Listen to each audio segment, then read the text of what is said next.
ये देखिए, पुराने ज़माने में भी आयुर्वेद आवश्यक था और आज के ज़माने में उसकी आवश्यकता और भी बढ़ गई है। आप लोगों ने देखा होगा कि कोरोना के पीरियड में जब कोई दवाई पूरी दुनिया में नहीं थी तो पूरे लोग हमारे आयुर्वेद के काढ़े लेकर, आयुर्वेद की दवाइयाँ लेकर फिर लोगों ने अपनी इम्यूनिटी बढ़ाई और कोरोना से मुक्ति पाई।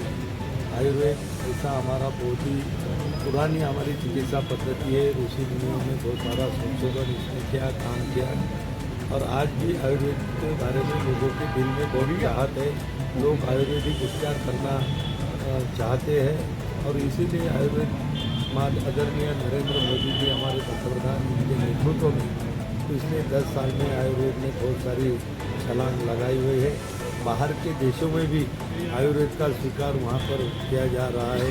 बहुत सारे देशों में लोग आयुर्वेद ट्रीटमेंट भी कर रहे हैं। योगा होगा, हमारा योगा अब 180 से ज़्यादा देश योगा डे मना रहे हैं। तो आयुर्वेद बहुत उससे आगे बढ़ रहा है और निश्चित रूप से आगे भी इसकी ऐसी दौड़ चालू रहेगी। सर, रिसर्च को बढ़ावा देने के लिए आयुर्वेद में रिसर्च और पेटेंट इसका काम काफ़ी धीमा था। इसको बढ़ावा देने के लिए कोई कार्य योजना बनाई है क्या? बिल्कुल ये बात सही है कि हमारी ये जो वैद्य पद्धति है, हमारे लोग इसमें जो काम करते थे, जो दवाएँ थे, उसमें रिसर्च और डॉक्यूमेंटेशन बहुत कम होता है। लेकिन अभी हमने पिछले 10 साल में ये काम यहाँ पर शुरू किया है आयुष मंत्रालय के माध्यम से, आयुष विभाग के माध्यम से।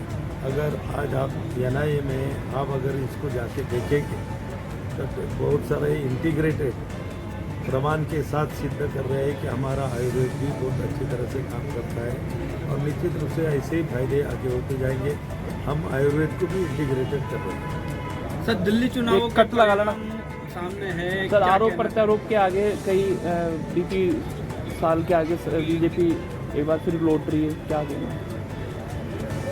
ये देखिए, दिल्ली में जो सरकार थी, आप लोगों को मालूम है कि लोगों से झूठे वादे करके, झूठे आश्वासन देके और लोगों को बहला के वो सत्ता में आए।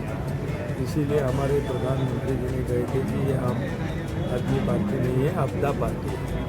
और लोगों के जब समझ में आ गया कि यहाँ पर भारतीय जनता पार्टी नरेंद्र मोदी जी के मार्गदर्शन में ही अच्छा काम कर सकती है, तो भारी तादाद में, भारी बहुमत से बीजेपी को दिल्ली में उन्होंने चुन के दिया है।